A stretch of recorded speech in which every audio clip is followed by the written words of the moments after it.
World में जब भी कभी कोरोना जैसी महामारी आती है या फिर जब भी कभी किसी कोने में कॉन्फ्लिक्ट होते हैं, जैसे रूस और यूक्रेन का युद्ध है, या फिर वर्तमान में जो वेस्टर्न एशिया में जो भी कॉन्फ्लिक्ट चल रहा है, उसमें जिन दो चीज़ों की सबसे अधिक क्राइसिस होती है वो होता है फूड एंड फ्यूड। ये हमने रशिया यूक्रेन के टाइम पे भी देखा किस तरीके से वीट्स एक्सपोर्ट जो होता था यूक्रेन से, उसकी शॉर्टेज वर्ल्ड में देखने को मिली और वहाँ पर भी रेस्क्यू करने का काम अमेरिका और कुछ देशों ने किया। प्रेजेंट सिनेरियो में अगर हम देखें तो एक तो बात बहुत क्लियर हो जाती है कि जो वेस्टर्न एशिया में युद्ध है उसने अरब कंट्रीज़ के अलावा जो आसपास का रीजन है उसको तो डायरेक्टली इम्पेक्ट किया है। आई मीन कि उनके इंफ्रास्ट्रक्चर को हार्म हो रहा है, वहाँ पे लोग परेशान हैं, लेकिन इनडायरेक्टली इसने ऑलमोस्ट पूरे वर्ल्ड को परेशान किया है, या तो फिर फूड क्राइसिस की वजह से या फिर फ्यूल क्राइसिस की वजह से। फ्यूल क्राइसिस तो हमें समझ में आता है कि जो वेस्टर्न एशिया है वो लार्जेस्ट प्रोड्यूसर है और एक्सपोर्टर भी है, और जिस तरीके से ईरान ने घेराबंदी करके रखा है गल्फ ऑफ फर्सिया को, उस तरीके से जो भी वेसल्स हैं, जो भी टैंकर्स हैं, वो आ नहीं पा रहे हैं। तो भारत में इसकी फुल क्राइसिस हमें देखने को मिल रहा है, जिस तरीके से गैस सिलेंडर्स का जो प्राइसेस है वो बढ़ रहे हैं और फिर अदर कंसर्न्स रेस हो रहे हैं। लेकिन फ्यूल पर क्राइसिस की बात किया, फ्यूल क्राइसिस की सबसे बड़ी जो चिंता है वो है अरब कंट्रीज़ को लेकर।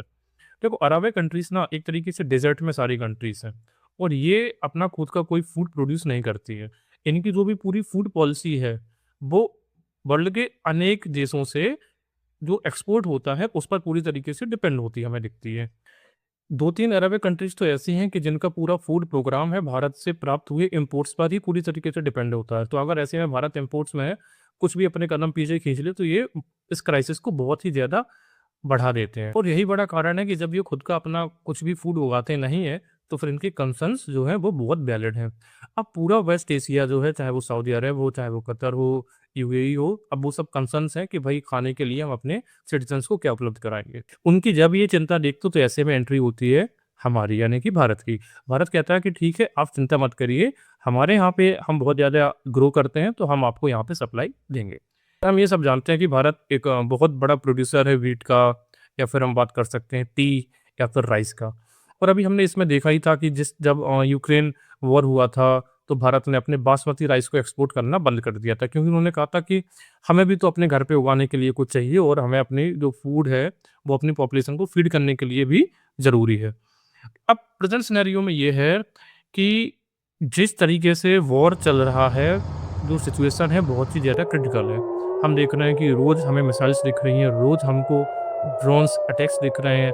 अमेरिकन्स को भी काफ़ी ज़्यादा डिस्ट्रक्शन फेस करना पड़ रहा है। तो ईरान का तो हमें देख रहे हैं कि वो धीरे-धीरे तो नस्त-ए-नाबूद हो ही रहे हैं। ऐसी सिचुएशन में सवाल ये उठता है कि जब फ्लाइट्स एक स्पेस से दूसरे स्पेस तक ट्रैवल नहीं कर पा रही हैं, जो ट्रांसपोर्टेशन है वो सारे के सारे हैम्पर्ड हो चुके हैं, तो फिर भारत के पास ऐसा कौन-सा रूट है जो वहाँ तक पहुँचाएगा?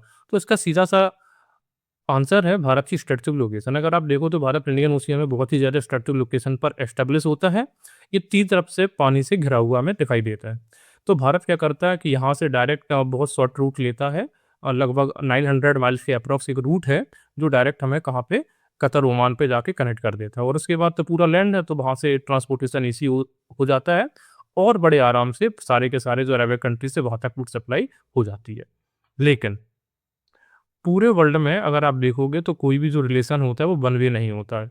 यानी कि गिव एंड टेक का ही कॉन्सेप्ट चलता है। आइदर ये तो फिर अगेंस्ट लॉ ऑफ नेचर हो जाता है। तो प्रश्न ये उठता है कि हमें बदले में क्या मिल रहा है? तो पहला तो हमें मिलता है इन्वेस्टमेंट। कश्मीर में जब आर्टिकल 370 खत्म हुआ था, उसके बाद कश्मीर को हमें डेवलप करने की बारी थी। तो इंडियंस जो प्राइवेट सेक्टर से वो उतना ज़्यादा मतलब फ्रंट रनर नहीं था उसमें, आगे नहीं आ रहे थे वो। ऐसे में आगे आता है यूएई।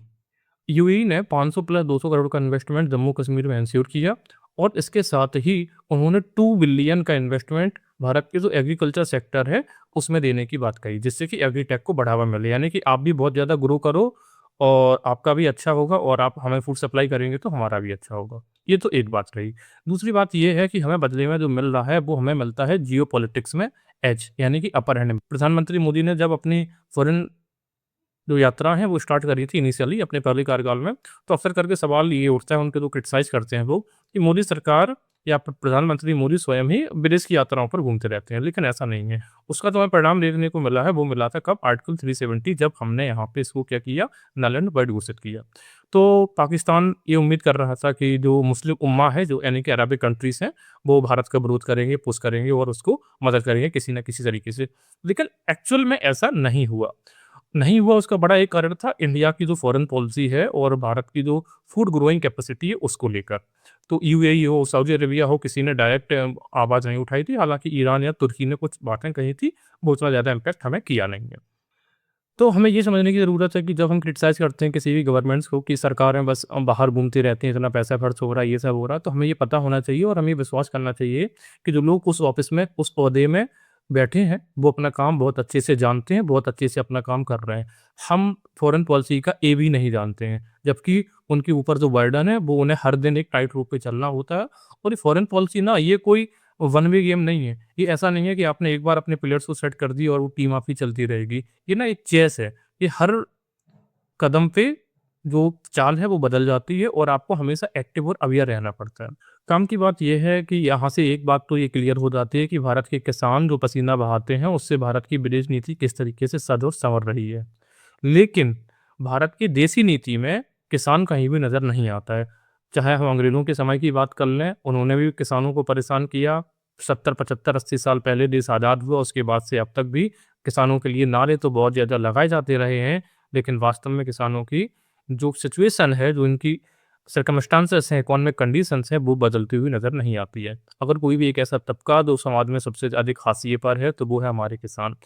ये अलग बात है कि जब भी कभी हम चाय या फिर कॉफ़ी का लुत्फ़ लेते हैं और उसमें हमें फ़ीकापन महसूस होता है, तब हमें किसानों की याद आती है और ये समझ आता है कि किसान किस गंभीर परिस्थितियों में जूझ रहा है।